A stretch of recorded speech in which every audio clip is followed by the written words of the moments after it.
guys, welcome back to Nyx Reads. Thank you so much for watching. Please feel free to subscribe if you love watching bookish content like I do, and give this video a thumbs up if you love any kind of like list and chatty videos. Look at this awesome t-shirt.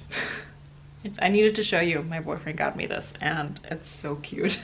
So last summer, I published a video about all of the book series that I don't want to continue anymore. But what about the books that I do want to continue? So I was organizing my next upcoming TBR and I realized maybe I should do a list for that as well, just so that I don't completely forget about them. The list is not long because I was trying to be as concise as possible and really only add the books or the series in here that I'm very much still interested in, and not the maybes, because there's just too many books on my TBR at this point, be it the books that I already own or on my, Goodreads TBR. And if I haven't thought about a series or a book, then I think it's okay to just not go on. The first series is the Legendborn series by Tracy Deonn. So this one, I read the first two, and there's two more books coming out. Well, the third one is out. I think it's called Oathbound. This is the next book that I need to read this year. I absolutely adored the first one. I read it twice, in fact, and both times I gave it 5 stars. It's one of my favorite fantasy books of all time. The second one was okay, and I'm hoping that the third one will pick back up. Next, I want to read the second book in the 5th season trilogy, the Broken Earth trilogy by N.K. Jemisin, sorry. The second one is The Obelisk, and I might already have uploaded my spring TBR video. It's on there, so just want to make sure that I finish this trilogy in the same year that I started it for once. This is a very interesting post-apocalyptic adult fantasy series with people and other beings that have crazy powers, and the earth, as the title suggests, is shattered and very much broken. So feels kind of in line with where we are right now. Next up is Skyward by Sanderson. I read the first 3 books, plus I think 2 novellas, and I think I have the 4th book left, which is the last book, and 1 more novella. So this started out as a 5 stars. The first one was absolutely fantastic, and I recommended it to so many people, including my sister, who I think read it as well. The second one was fine, but then the third book, I think I gave it something like 1 or 2 stars. It was terrible compared to the first one. I really disliked it. I was so close to DNFing it so many times, and I don't understand because the first one was so good. So I read 3 out of 4 books. At this point, the completionist in me is saying, just read the 4th book. So I will. Please let the 4th book be better than the 3rd. It's about basically humans that are trapped on a planet, and they have jet fighters, are fighting off whatever it is that is threatening them. And our main character is this spunky girl. Is spunky a word? Feisty, that's what I'm looking for. Feisty main character who is kind of an outcast in society, and she's trying everything she can to get into flight school, even though she has a lot of obstacles. So it's the story of her growing as a person, her finding friends, but also the story of, of this planet. It's actually quite an emotional book, and then book 2 and 3 really expanded the world. The Lord of the Rings, I don't think I need to introduce this storyline. So I read the first 2, and essentially I need to read the 3rd, because then I have completed all of them, including The Hobbit. The Parable of the Sower by Octavia E. Butler. This is a fantastic sci-fi dystopian book for adults. Octavia E. Butler, I think at this point, can do no wrong. I'm sure that any other book she wrote is also really great.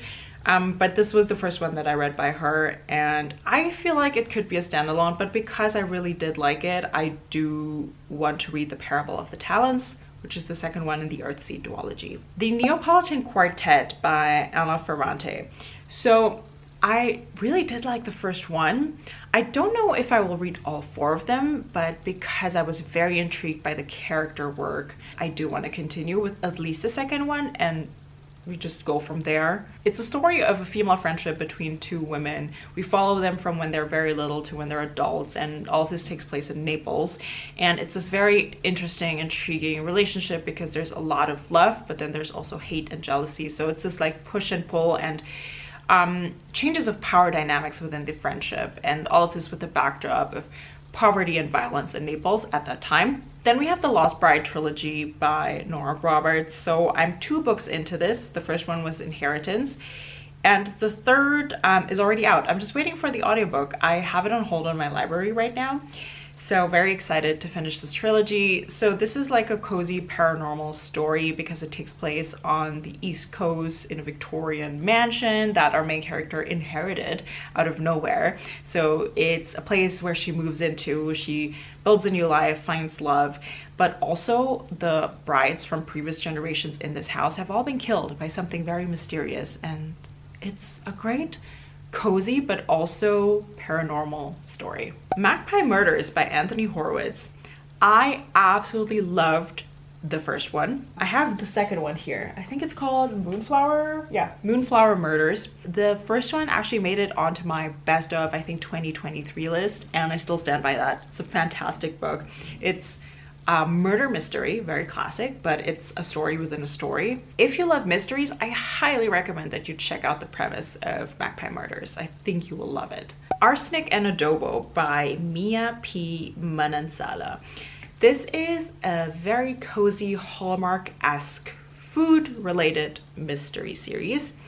I think we're something like 6 books in now. Yeah, 6 books. This is by a Filipino author, and there's a lot of Filipino influences in the book. It was a 3.5 out of 5 stars for me, so I didn't quite love it. It was okay, but I already own the second one, which is Homicide and Halo Halo, so I might as well go and try it, you know, also just to support a Filipino author. So if I love it, I could definitely continue in the series, but if not, I'm probably just gonna leave it with having read 2 books. Lastly is a series of unfortunate events by Lemony Snicket. While I'm not really into middle grade anymore, I think the series is very special.